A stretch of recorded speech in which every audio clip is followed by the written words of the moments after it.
Welcome to the Vantage Fit Corporate Wellness Podcast. This podcast is sponsored by Vantage Fit, the all-in-one AI-powered corporate wellness platform developed by Vantage Circle.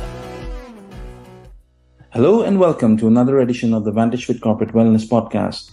I'm your host Alif, and in today's episode, we will talk about managing oneself with Dr. Bhaskar Bora. Dr. Bora started his career as a doctor and an entrepreneur in the year 2000. He has worked as a family practitioner since 2009, managing 5 practices in Greater London. He is also the owner of Samsara Restaurant and Bar in Sutton, London, and is the first Assamese to start a restaurant in London. Just when life seemed rosy and the sun was shining, he sustained a severe spinal cord injury in July 2019, following an operation which left him with paralysis of both legs, a non-functioning right hand, and a long stay in the hospital, eventually leading to a forced retirement from his medical career and a wheelchair in place of a sports car. He had to undergo multiple operations but is now permanently disabled. 2 months after his injury, he was also diagnosed with cancer of the thyroid, for which he needed further operations. But with a wheel of steel and a heart of gold, Dr. Bora could not afford to hang up his boots, so he had to relearn walking, writing, and many other daily activities. But most importantly, he had to retrain his mind to accept the new normal.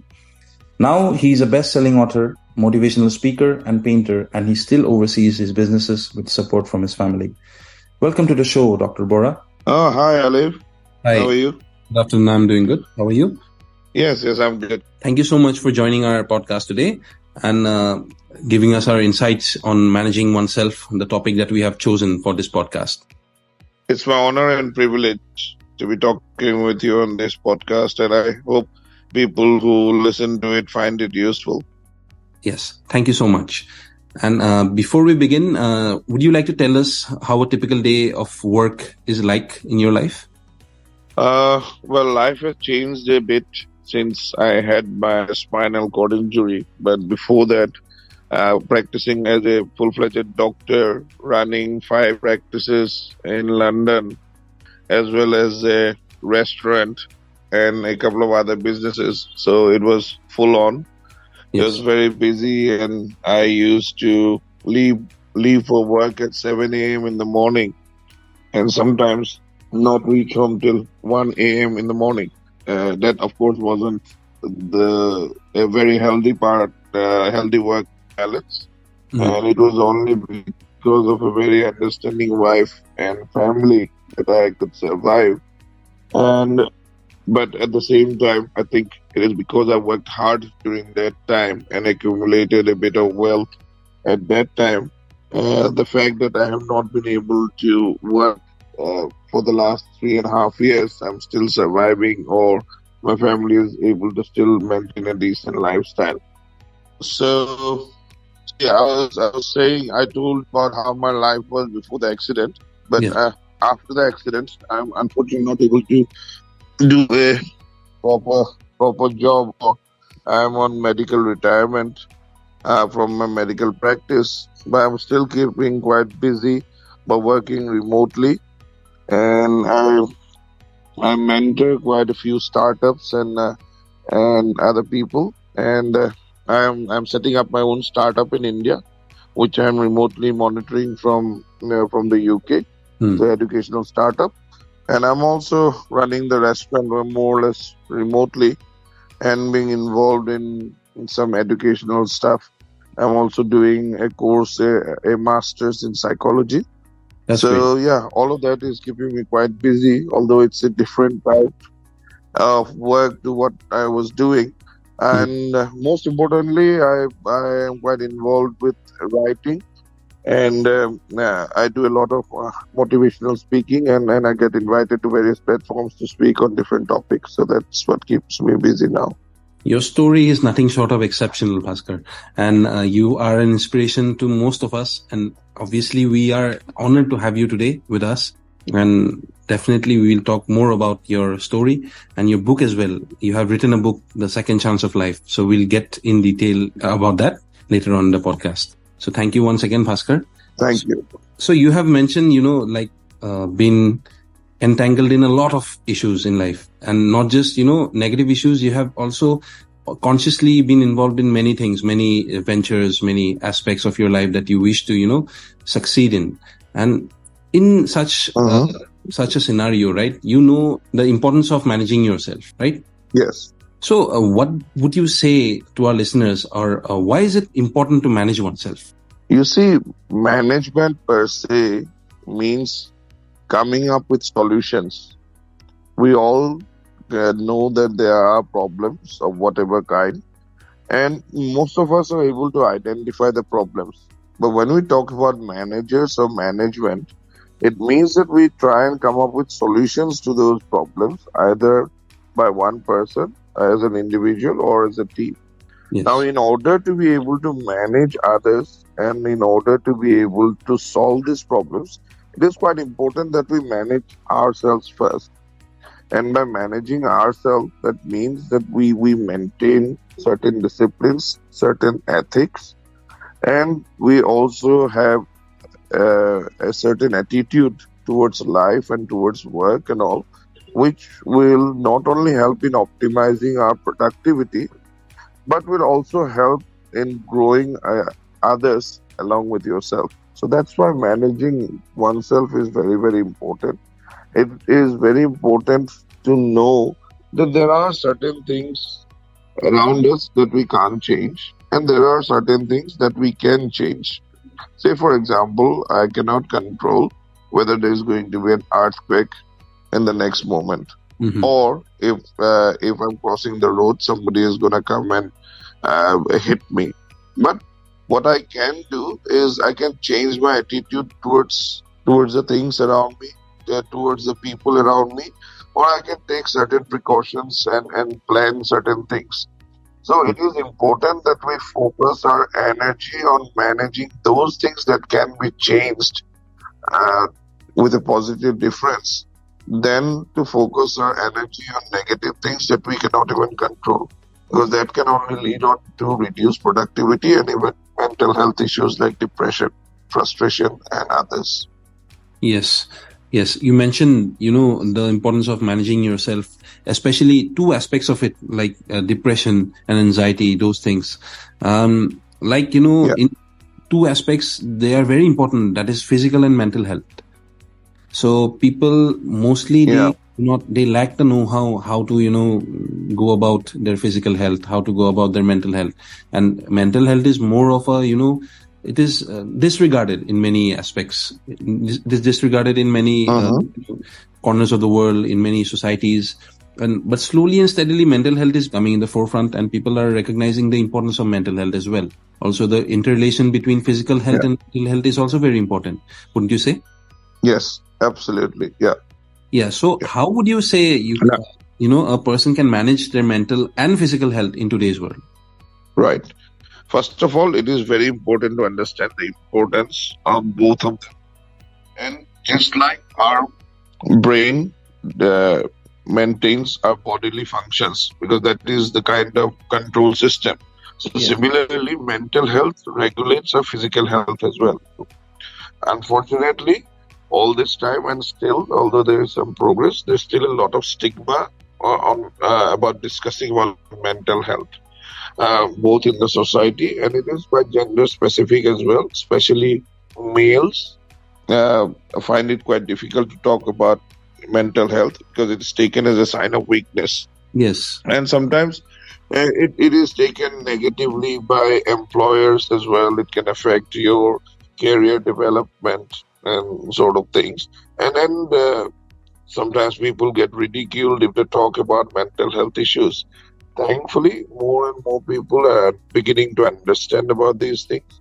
And now, rather than saying that somebody is just retarded or somebody is just mad, those sort of things which used to be said before, now people are beginning to understand that there is actually a physiology, a psychology, and a pathology involved behind all these things. And for an employer, actually, it's very important to take good mental health care of their employees, because it leads to a huge improvement in efficiency and productivity. Yes. Now, in terms of physical health, again, it is very important, first of all, to understand that only if you have a good physical health, then you can have a good mental health. Because if you are very tired physically, if you are not well in yourself, if you're in some sort of pain, all of these things can lead to irritation. A constant and chronic pain can lead to depression and frustration, and again that can reduce productivity as well.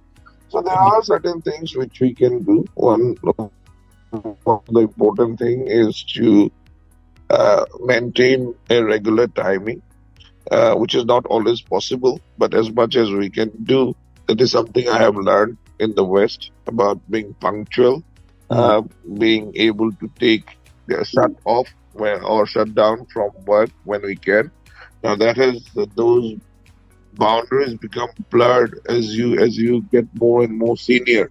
Especially if you're an entrepreneur, then it becomes a 24/7 sort of job. So you cannot just shut down your computer and detach yourself. But it is important that you are able to kind of shut yourself down, even if for a couple of hours, to give yourself some rest, because the rest is as important as work. It is also important to try and compartmentalize your brain. That is something I used to do myself, and I really found it useful. Just as an example, I would be able to compartmentalize my brain of being a doctor. So I would only think about that part when I'm in a consulting room. But when I'm in the restaurant, I think about the restaurant, because at that point, there's no point in me thinking about the patient that I had seen during the day. Similarly, when I'm at home, I need to be able to focus on my family and not concentrate on the work part. So that is quite important. It's not as easy as it sounds, but it's not impossible. And it is about taking light exercises, making sure you surround yourself with positive people, making sure you have a good diet, making sure that even if you do drink socially and all, that you limit the amount of alcohol, and also that you don't wake up with a hangover in the morning, so you still wake up fresh. Yes, indeed. It is important with good quality. It is not necessarily just the hours of sleep, but it is important to have a good quality sleep. That, unfortunately, something I have not been very successful in doing, because I've always been a very light sleeper and cannot sleep for a long time. But maybe the hours and hours of night work that I've done as a part of my medical training, that has kind of conditioned me towards it. But different people have different thresholds. It is not that everybody needs 8 hours of sleep. So some can do less. But it is important to give the brain a bit of rest, because even scientifically, it is proven that if the muscles tire and even if the brain tires, we have an increased production of lactic acid, which then cause muscle aches and all of that, and it reduces the productivity. So it's important to make sure that you do take care of your physical health. And as regarding the mental health, it is important to talk about it, to open about it. It may be to a trusted person, but if you bottle it up, then it makes it worse. And if you can't talk to anyone who may be as your line manager or something, then you talk to a friend. If you don't want to talk to a friend, there are lots of online counseling nowadays, telephone counseling, so you can talk to all of those in confidential terms as well. And if you can't find anyone to talk to, you can write it down. That's something I found very therapeutic, very cathartic. If you write it down, or you can just talk your feelings onto a dictaphone, and then you can erase it later on. But just venting out those things, giving words to those feelings, it helps a lot. Otherwise, it only gets worse. So and just like people get coughs and colds and injuries and things like that, so mental health is also a similar sort of thing. So just because somebody is suffering from some mental health issues does not mean that that person is to be excluded from the society. Yes, 100%. And like you mentioned, there are very, these things are totally becoming the norm right now, talking to people, especially after the pandemic, the importance of just opening up to, your peers, your family members, or maybe even your friends, or even your pets. Exactly. Yeah. Yeah, so just that, little thing, just that those little actions like make a lot of difference. And definitely in terms of physical health, like you mentioned, physical health is not possible without mental health, and mental health is not possible without physical health. So it is vice versa. And there is a catch too, Bhaskar. So how does a corporate employee who is, constantly busy, constantly on the move, or constantly bombarded with lots of stress and workplace demands, manage and maintain, their mental health and physical health, all the while maintaining a work-life balance? So how does a person do that? Yes, it is indeed. It is indeed a big challenge, and if anything, the challenge is only getting worse. We cannot completely eradicate it, but there are certain things which we can do and try and minimize the stress and take care of yourself as well as take care of the company. And it has to be both ways. The employees have to look after the company, and the employers have to look after the employee as well to make a win-win situation. Now, how can a corporate employee look after himself? Now, there is a very good Harvard business review paper where it says, "Who holds the monkey?" I don't know if you've read that one. So it basically tells you about, if you consider every problem as a monkey, then it is like if you meet your subordinate or your colleague and somebody comes to you with your problem and you try and take on the problem and you try to solve it, then it is like you have taken that monkey from that person's back onto yours. All right. Which is, of course, you are trying to help your colleague or your peer or your subordinate, then that's fine. But if it happens with every person, there will come a point when you have 5-6 monkeys on your back and you can't hold it anymore. So as a result of which, your own monkey suffers. Yes. Right? So it is about learning to, if somebody gives you a monkey, then you nurture and help that monkey, but you give that monkey back to the person who gave it to you in the first place. I'm just using the monkey as a metaphor. Yeah, but it is, Who Holds the Monkey is a very, very popular paper that I would suggest for everyone to read. And in general, I would suggest reading Harvard Business Review papers. There are lots of things there. Now, the second thing is also to be less reactive, but more proactive. Now, one of the tendencies we have is to check the email first thing in the morning, or as soon as the email comes, and then you send the reply back and you think later. And then the more you start replying to emails, the more emails come, or sometimes you might write something which may have a negative effect, and that causes more trouble, more stress. So if you have a sort of routine that, I will make sure that I will answer my emails within this period of time. There has to be set standards. Of course, you cannot keep an important email left for 48 hours. Yes. But most of the time, if it's an email, it can be left for a couple of hours. If it is something more important than that, then you should ask that person to call you rather than email you. So setting some boundaries is really important as well. Saying that when I'm in a meeting, I will actually focus on the meeting and not be checking my emails in between the meeting, because that way I'm not doing justice to my emails. I'm not just doing justice to the meeting that I'm attending. So having those sort of self-discipline is really important. And as I said, you need to make sure that you learn to delegate as well. So, and that is more important as you become more and more senior. That doesn't mean that you don't look after the problem at all.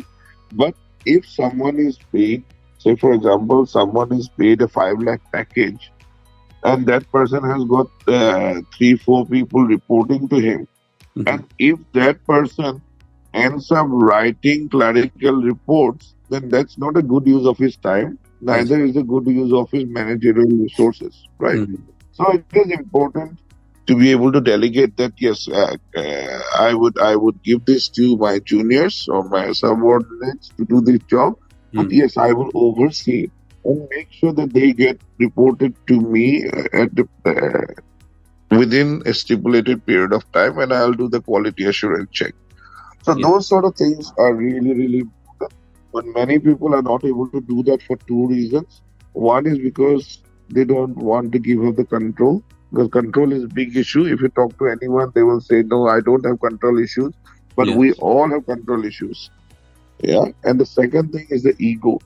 Because they think if I am going to delegate everything or train up my subordinates, then there might come a time when they might take my place. I may not be needed anymore.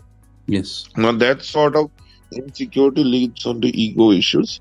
So it is very important to think that I have done my job. I have climbed up that bit of the ladder. Now my time is to go on to the next bit of leadership. So let my subordinate and or peer grow up to that. So why not help that person, and in the process reduce my own work stress, help the other person grow, and have a win-win situation for the whole company. Yeah. So I hope I'm making sense of what I'm Yes, most saying. definitely. Yes. So it is corporate life is very stressful, very hectic, and so is the entrepreneur life as well, because then again you are working for yourself. So self-discipline is even more important. Nobody is going to check as an entrepreneur if you're the boss. Nobody is going to check when you have clocked in and when you have clocked out. But you yourself have to make sure that you are clocking in and out at the right time, because otherwise it's your business that's going to suffer. So it is important to have those boundaries. It is important to one thing I always practiced and I still practice now is, if any opportunity knocks on the door or if somebody asks for any sort of help, I don't say no at the first instance. I always make it a point to try and listen to the opportunity and then try and analyze it. And then if it works out, I'll say yes. If it doesn't work out, I'll say no. So saying no is an art as well, but listening to the opportunity, because if you close the door at the first instance, you'll not have the opportunity to come back to you again. But if you are at least available for people to approach you with an opportunity, you should be there as much as possible. But learning to say no in a very constructive way is also good, because otherwise, if you carry on taking work after work after work, especially other people's work, then at some point your own work will suffer, your own health will suffer, and then people will start giving bad remarks, or you will end up with a bad appraisal. So it's very important to know what your boundaries are. It's important to know what our strengths are, as much as it is important to know that what our limitations are. So working within a team, working within certain parameters with discipline, working within our boundaries, being able to delegate to others and helping them grow, being able to compartmentalize your brain, as I mentioned before. So, and be less reactive, but more proactive in when you're going to send a reply to an email, when you're going to answer your phone, those sort of things. Will definitely help reduce corporate employee stress. Yes. Thank you so much for such, amazing insight, Bhaskar. I was just thinking about that thing, in today's, the hectic lifestyle that we have, just being, a part of the entire organization, that just keeps from our mind, being healthy in terms of our physicality, in terms of mentality. Those are something, that we tend to focus on. But in the long run, we tend to lose the bigger picture, lose the sight of the bigger picture, that we are a part of a team or a community that, needs to collaborate, that needs to foster growth, that needs to, learn to share and learn to, offload and onload stress, as you mentioned. Absolutely. Yes. Be more proactive than reactive, right? Absolutely. Yes. You see, we at some point, especially when you're loyal to your company, loyal to your work, there comes a point when you start thinking, oh, if I don't do it, then work will suffer. Yes. There's nobody else going to do it. So we start building up a sort of egoist attitude as well, without knowing. For example, when I was practicing as a doctor, I was seeing 55 patients as on an average every single day. Yeah. And when I wasn't able to see all the 55, then or for some other reason I had to attend a meeting or something, I used to feel very guilty that if I don't do it, that means my patient won't get seen, or I have not completed my day's work. But you see, I ended up becoming a patient myself, and the whole life changed. But still, work carried on as normal. So similarly, even we may all think that if I don't do it, the work won't get done. But actually, in the magnanimity of the world, even if you and I are not there, even if you and I are not alive tomorrow, the world will still carry on. Yes. Isn't it? So it is very, very important to understand that we are just a part of the bigger picture. We are just a part of a team. So I can't do everything myself. I will need help. It is important to understand when I need help. Well, otherwise, I'm actually harming not only myself, I'm harming others as well by undermining their efforts by not being a part of the team. Yes.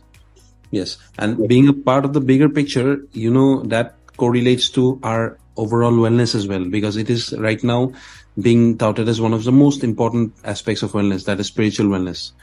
So being spiritually, involved, it is not just about having a religion, it's not just about having a faith, but it is about having, the contentment of, like adding to something in the grand scheme of things.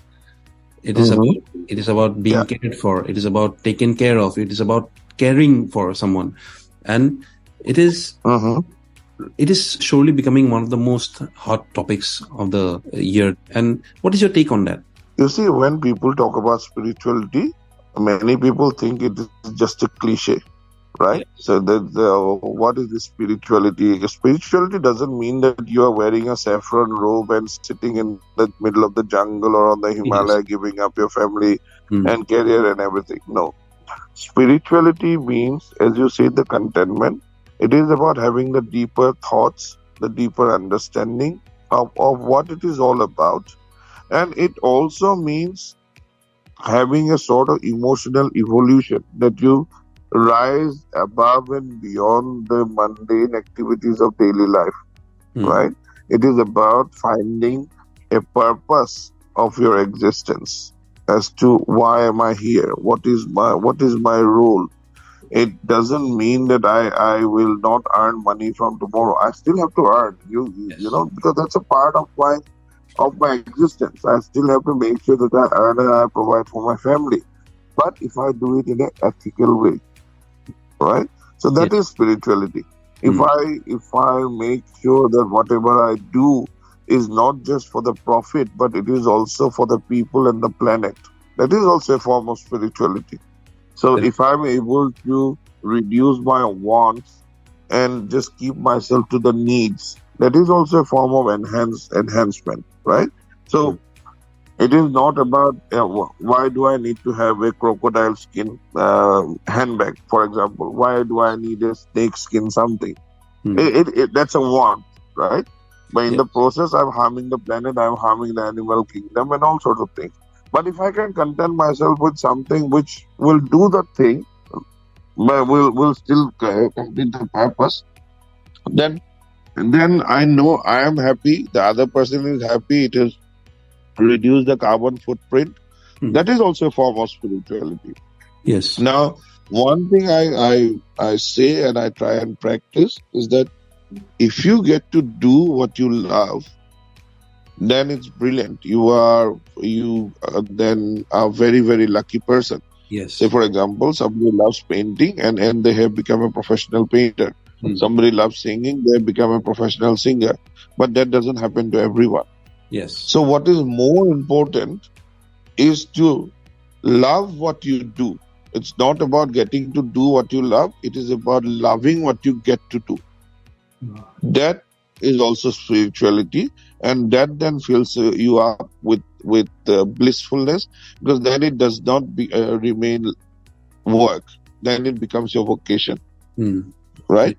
Yes. So, for example, I will just give you a small example. There were three people on the street. They were all three were breaking stones. Okay, just like you used to see in the past that they were with a small hammer, they were breaking stones. So another person was passing by and he asked the first person, "What are you doing?" And the answer was, "Oh, I don't know what am I doing. I'm just being asked to bloody break these stones and I'm doing this. I'm breaking the stones. I have hurt my finger. There's nothing to do. I'm not earning enough. This, that." So he just moaned and moaned and moaned. Yeah. And the person, the passerby, walked on to the next person and he asked him, "What are you doing?" He said, "I don't really know what I'm doing. I'm breaking the stones, but at least I'm happy it's feeding my family." Yeah. So he was much more positive about it. Third person, he went to a third person and he asked, "So what are you doing?" He said, "I'm doing a fantastic job. I am breaking these stones. These stones will become a part of a community hospital, and that hospital is going to treat all our people. We'll have the first hospital in this village, and I am so glad I'm contributing towards it." So you see, three people are doing the same job, but they have got a completely different perspective of life and towards the work. For the first person, he is doing it. He'll still earn the same amount of money, but he is so full of grief, he is never going to enjoy it. Yes. The second person is doing it as a part of his mechanical thing, that he just has to do it because he's earning some money and is feeding his family, but he still has a bit of satisfaction. Yes. The third person has turned the same small petty job or so-called petty job into something that he really loves because he has understood the bigger picture, and he is so grateful that he's going to be a part of that hospital that's going to treat his children, his family, and his community. So it is about perspective. So that third person, although he may still be a stone breaker, but he is much more spiritual and holistic than many other people who may have earned lots of degrees. Yes. So it is about the perspective that we bring about in life, and how we interpret them, and how we use them in our lives. Yes, that is completely true. The perspective, the positivity, that needs to be there. And I hope our listeners are very excited to know about your book. I have seen that you have written a book called A Second Chance in Life that is also rated 5 stars. So would you like to tell us a bit more about your book, and also including your tips that, life tips for our listeners? So basically, when I had the spinal cord injury and then I was diagnosed with cancer and everything, I had to go for repeated operations, and I was in the hospital mostly by myself for quite long periods of time. Okay. That gave me time for a lot of reflection. And as you would expect, I went through all the grief reaction, the anger, frustration, disgust about feeling why was it only me that has been affected, that sort of thing. So, but gradually, I think I became more and more reflective. And I thought that just, as I was saying to you earlier, it is useful to put your thoughts on paper. And I started writing and sharing some bits and pieces on Facebook and some on LinkedIn. Yeah, and just small chapters. I thought small bits like say, for example, how is it when you suddenly turn disabled? How is it when you can't do things anymore? But I tried to put a positive twist to it, because the world only recognizes success, right? Nobody likes failures. Everybody wants to know about success stories, about successes and all. So somehow, when I wrote these things on Facebook, especially on lots of doctors groups and patient groups and things like that, I started getting lots of feedback. I mean, there were like 300, 400 comments in everything that I put in. And that made me believe that there might be some sort of strength in my words.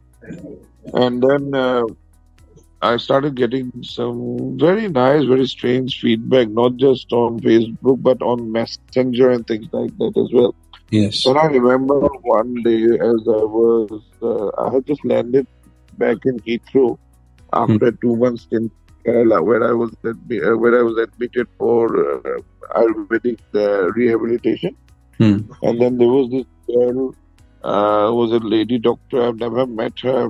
I've never known her, but she somehow read one of my pieces, Hmm. and then she said like, yesterday I took part in the London Marathon. The Hmm. London Marathon is a very famous event.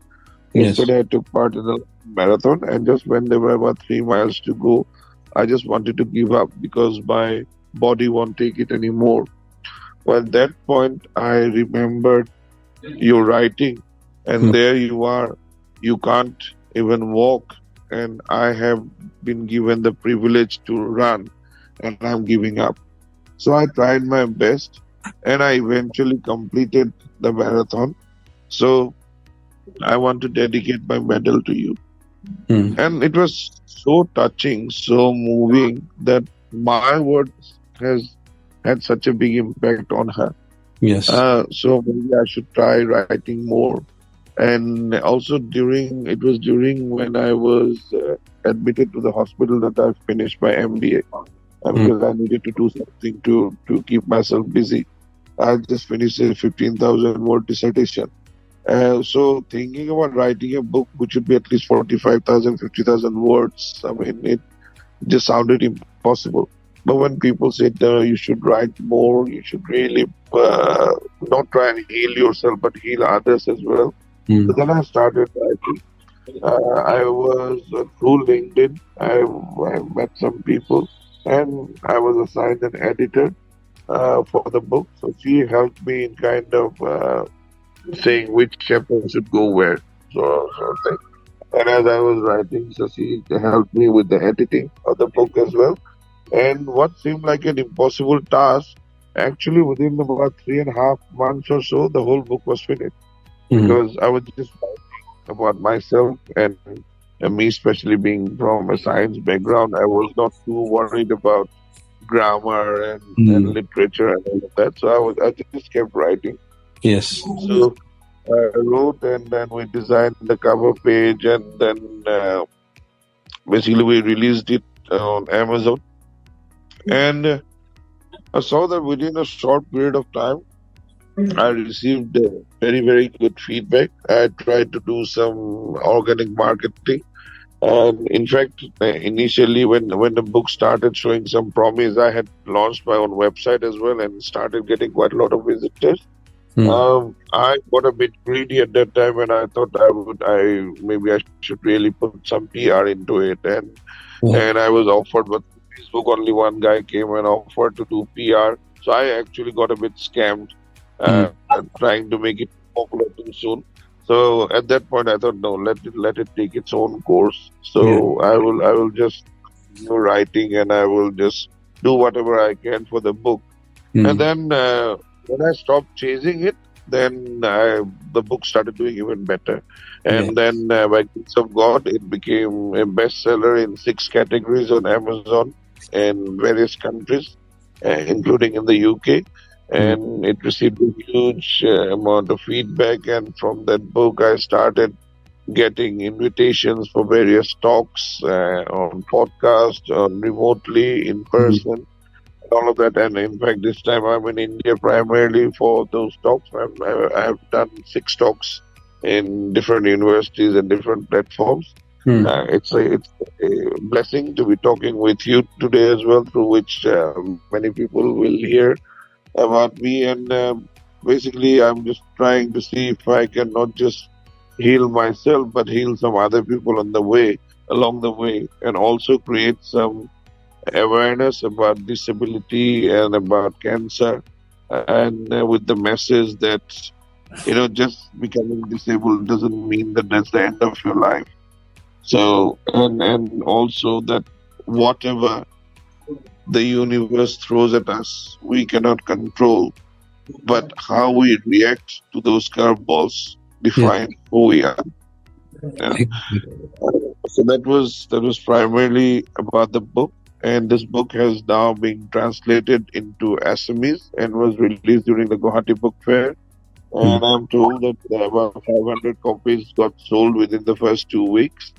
Now the second reprint, second edition has come in, and it's done very well in Calcutta Book Fair, and from tomorrow it's going to be in the Assam Sahitya Sabha, and the feedback has been really, really incredible. So I am very, very blessed about that. In terms of some tips towards life, I'm not sure if I'm wise enough to give tips to anyone, but I can share some things that I am trying to do myself, and which I think has helped me, and therefore I hope will help others as well. So it's things like, yesterday is a history now, isn't it? Yesterday was a history. Tomorrow is just an imagination. So, but we spend so much time with what happened yesterday and what's going to happen tomorrow that we forget what is in the present and which is the only reality, right? So you don't know what happens the moment you go out of the room after this meeting finishes. I don't know either. Yes. But we should try to do the best that we can of this moment. Similarly, we believe in heaven and hell, and we try to do things which will take us to heaven. But why don't we try and make this to a heaven that we haven't seen or really know about? But why don't we try and make this life on this earth as heavenly as possible? Yes. So, and also, when there is a storm, if you look at an eagle actually tries to fly higher in a storm so that you can rise above the turbulence. Yes. But if you look at a dormouse or something, it'll hide in the corner till the storm passes away. And we all have our own storms. We all have our own battles to fight. Some may be seen, some may be unseen. But we all are fighting individual battles. I don't know exactly what battles you are fighting. You do not know me or the next person to you. Yes. So it is about respecting that the other person also has some battle. But it is also about knowing that I am not the only person who is fighting a battle. It is about the choice of becoming the dormouse or that eagle. Yeah.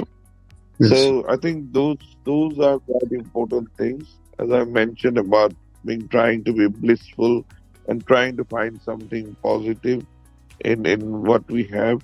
It doesn't mean that you don't think anything about the future at all. It is important to plan for the future, but it is important to enjoy the moment that we are living in, and we can do so by not being difficult to others. We don't have to step on somebody else's back to rise to the top.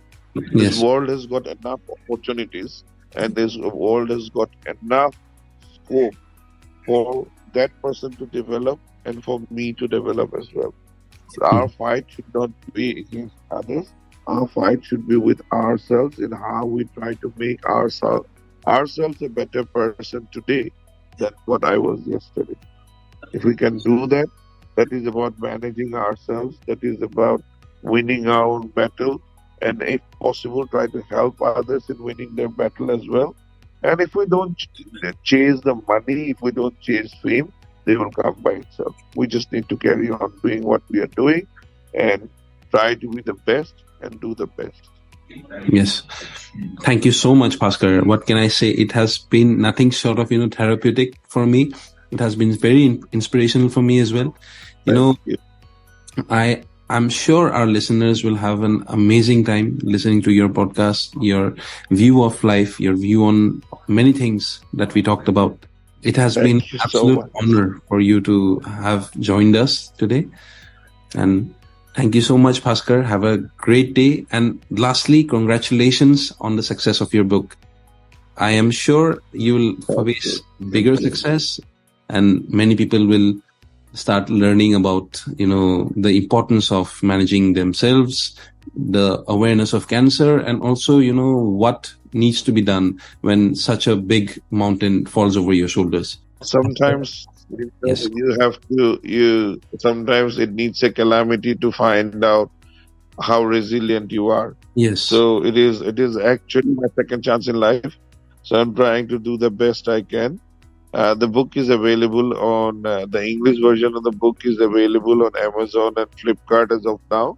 Mhm. But Aardbach Publishers, they are republishing the book, so it should be available in the stores very soon. And the Assamese one is already available on Aardbach Publishing website, and it will be available in major bookshops. So yeah, please do read the book. Let me know if it helps, if I'm able to touch your heart. And thank you for the opportunity, and thank you for getting me on this podcast. It's been a real pleasure. You've been a great host. Thank you so much, Bhaskar. Wonderful. That's wonderful. Thank you so much, Alif. Thanks for listening to Vantage Fit Corporate Wellness Podcast. Please do subscribe to Vantage Fit Corporate Wellness Podcast on Apple Podcast, Spotify, and our YouTube channel for new episodes.